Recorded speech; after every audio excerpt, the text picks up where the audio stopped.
Reasoning is a very important part of the scientific method. Reasoning involves how we use observations of the natural world and combine them to form structures or theories that explain a large range of phenomena. Humans are unusual in their powers of reasoning. Perhaps we are not unique.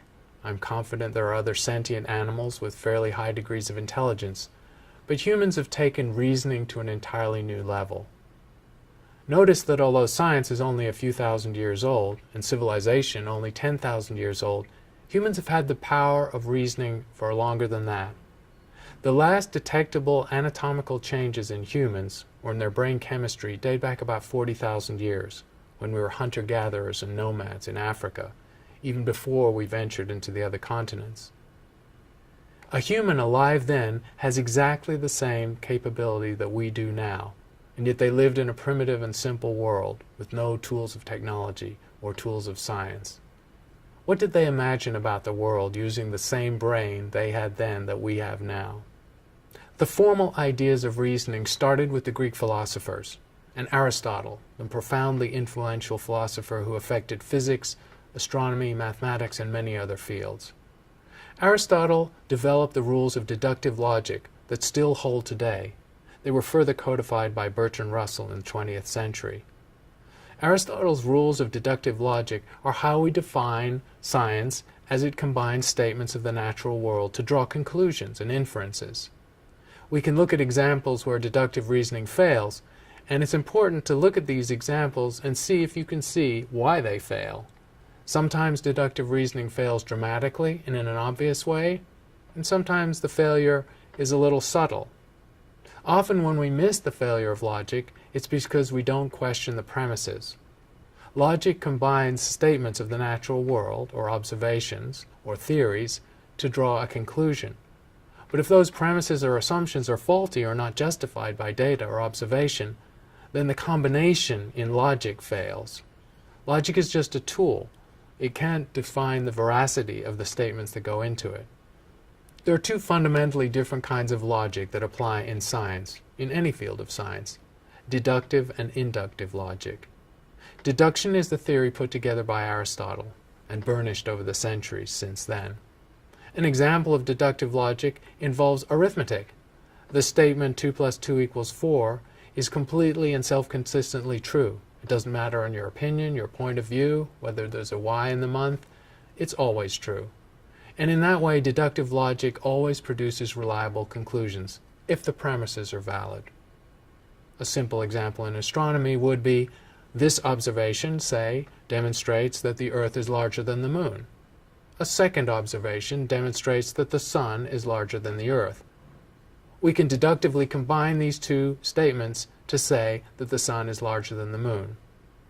In this example, you can of course see the power and the limitation of deductive logic. It's a very reliable conclusion, but in a sense you're not getting out more than was there in the first place in the two separate statements. So deductive reasoning alone cannot guide and drive science. The second form of scientific reason is called induction. And induction was most powerfully and first used by Isaac Newton in his theory of gravity. Induction, in simple terms, is generalizing to a broad theory from a specific or limited set of observations. This generalization is something that happens in science all the time, because when we develop theories, we can never have tested them in all possible situations. So we're making an inference, and we're projecting our conclusion into a broader set of situations, and that's how we test the theory. In Newton's case, he developed a universal law of gravity to explain the orbits of objects in the solar system, and at that time it was just the Sun, the Earth, the Moon, and the planets observable with the naked eye. A very limited set of objects. His theory of gravity explained their orbits extremely well, but he was confident enough in the power of the theory to project and imagine that it would apply to as yet unobserved situations. The great example was Halley's Comet. Before he died, Newton made a prediction of when Halley's Comet would reappear. It was named for his friend Halley when it did reappear, as predicted by his theory. More profoundly, Newton made his observations and did his theory in a time when we only knew of one set of stars, the proximate stars of the Milky Way. But Newton's universal law of gravity turns out to explain the motions of stars in other galaxies, and the motion of other galaxies in a universe with 100 billion galaxies. These as-yet unobserved phenomena were perfectly explained by his theory, a dramatic example of induction or generalization from a very limited set of tests of his theory during his lifetime. An example from another field of science might be the Darwinian theory of natural selection and evolution.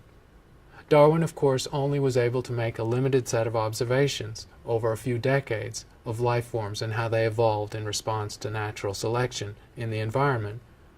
But the mechanisms he proposed in his book of 1859 were imputed to apply to all species and all forms of evolution over time in the history of the Earth, and they've proven to be valid for those larger situations. Another example of induction at work. Science is based on reasoning, which we think is a particularly human attribute that we have above all the other animals. This attribute has been present in our brains for tens of thousands of years, even though science is a lot younger. The formal application of reasoning comes in logic, and in particular in two forms of reasoning: deduction, where we deduce principles from a specific set of observations, combining them to draw a reliable conclusion, and induction, which involves generalization from a finite set of observations to a much larger set of potential situations. Both forms of reasoning are used in all scientific fields to gain new knowledge.